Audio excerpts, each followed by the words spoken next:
Welcome back to the Rise Personal Training Podcast. I'm Coach Wyatt, back with Coach Fish. What's up, guys? And today we're talking about metabolism. Metabolism. Have you ever tried everything and you still can't lose weight? Yes. You eaten less, moved more, and nothing changes? Yes. Hey, guys, Billy Mays here. What if I told... No. No. Sorry. Metabolism, what is it? I feel like everyone kind of just sees like, boost your metabolism. Oh, my metabolism is slowing with age. Like, we got to explain what it is. Yes. Metabolism is how your body uses energy, basically the food and drinks you consume, to perform life-sustaining processes like breathing, pumping blood. This also includes breaking down food into energy to use that energy to build things up. So breaking down, building up. So an example of building up would be building muscle or using fat, burning fat rather. And, there is still the differences in the different, genders, your activity level, your lifestyle, and all that stuff. So all that does, like genetics, it feeds into your metabolism for sure. There's age involved. Typically, you'll hear that as you age, your metabolism slows down. This is tied to, many things. The body just slowing down overall. Sarcopenia, you're losing some muscle. But that being said, it's not just something you give into, like, oh, I'm getting older, metabolism's going down, like that's what they say, so there's nothing I can do about it. It's like, no, there's stuff you can and should be doing about that, definitely as you age. Yeah, I feel like a lot of people think of metabolism as like, oh, this is how I'm supposed to burn calories to lose weight or whatever. But again, it involves building up and breaking down. And there is a measurement that we do. We have it on the in-body called your resting metabolic rate. And the way we do it here, it takes your height, your weight, your formula, your muscle mass, and sort of calculates how many calories you would burn if you were just basically sitting on a couch all day. That's called your resting metabolic rate. And this will differ greatly between different body types. So, for example, someone who's 6'2" larger people are gonna burn more calories at rest than a smaller person, just because it's a bigger engine, takes more to run. Right. And men will also typically burn more calories at rest than women, just because on average they are larger. They have more muscle mass. More and muscle they're mass larger. typically, and, yes. Muscle mass is expensive, which is why we like it so much here in the gym. Yes. But this also factors into, yes, you have your RMR. It's like sitting here, you burn this many. Let's just say 1,700 calories sitting there, right? But then you got to factor in it's like your total daily energy expenditure, right? Which is like, sitting here you burn that many. But you don't just sit here all day. You move, you lift weights, you got to take out the trash, you got to do laundry. So every little action is adding more calories to it. This is true. And thus, at the end of the day, you've burned more calories than your RMR. Right. But still, it's important to understand, where that is, how to possibly, improve it over time so that every time you do lift weights or take out the trash, you're just burning, or go on a walk, you're burning more calories with that, right? Yeah. And again, some people are going to be losing or gaining weight, whether that's fat or muscle, at different rates, just because of the way that genetics or hormones or things work out like that. For example, someone who's never worked out a day in their life is probably going to lose fat quicker and then gain muscle faster, but eventually it sort of tapers off as your body sort of gets used to where you're at. But typically you'll see a lot of more dramatic gains at the beginning of your workout journey. Right, and so it's a number that always fluctuates kind of because, of course, if you're losing a bunch of weight, your RMR is probably higher. You're probably burning more calories when you're a bigger person. So as you're losing weight, it starts to sort of drop, and that's where it's like, when you are dieting, you got to keep dieting when you get results. Otherwise, you can't eat the same amount and keep losing weight because at some point it does level out there for sure.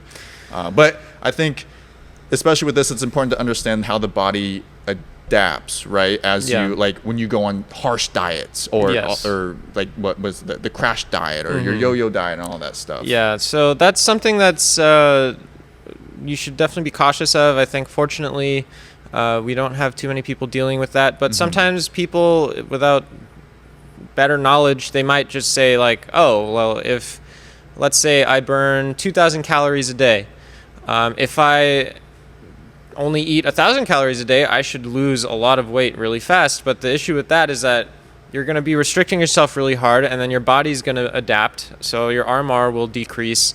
your muscle is going to start and then when there's that big of a disparity between what you're eating and then how much you're burning, your muscle is going to start breaking down too, which is not what we want.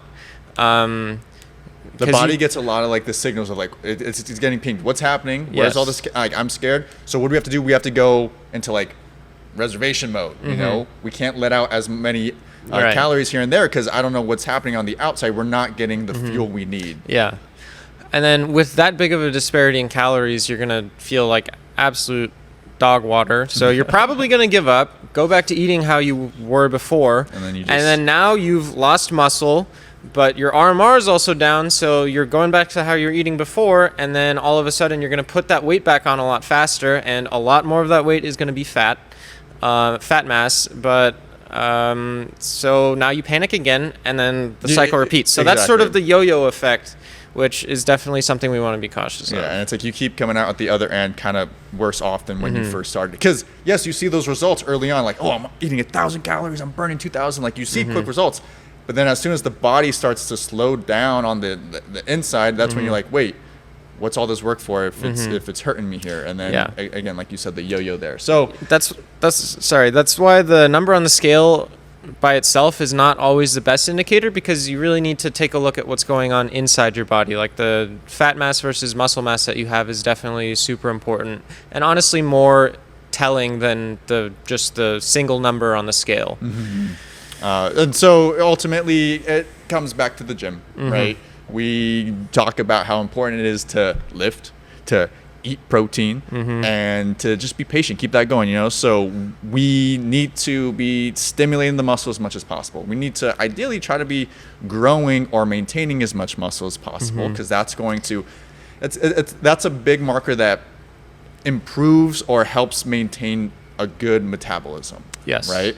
And so, you know, you'll hear all these people talk about, everyone tries to sell supplements these days, but it's like, hey, you want to boost your metabolism? Is everyone saying, buy this, take this, it's going to boost your metabolism? You want to know how to boost your metabolism, guys? You want to know what really works? Come to the gym, build some muscle, just move more. And yes, it always circles back to protein. You should be eating more protein, because that's what's going to help you build up that muscle. And basically, you're just increasing your resting metabolic rate, your capacity. Your engine's just going to be bigger, so it's going to be running more. Yeah, you burn more calories every step of the way. And it's still just we always like to say, like, do whatever diet makes you happy. We're not going to force you into one boat here, but really understand the effects. It's important to understand the effects of having a severe diet. So the next time you think about just like, I'm just going to eat nothing, you know, yes, in your head, that's like, I'm going to get quicker results. But when you look at just the long run here, it's not doing much for you, because you're gonna be put in a worse spot down the road. Yeah. So it's a slow process. You know, you gotta be patient. You gotta stick with it, but understand when you make these small changes and you're still seeing results, that's amazing. Yes. Because one, you're not starving. You feel like you still have energy, and you're getting the results. Like, you have to remember that. You have to think about that. That's what we're working towards here. You know, we don't want to wake up every day starving. We don't want to wake up every day with no energy. Then you got to come to the gym and lift. Then you got to dream about food. You know, like, there's no longevity to that. And it's just, it's not what we want to work towards at all. It's a marathon, not a sprint, for sure. So yeah, if you have any questions, we have a nutrition service. Talk to a coach, and we'll help you out. We'll help you out. All right, that's all we got. Have a good one. Peace. Later.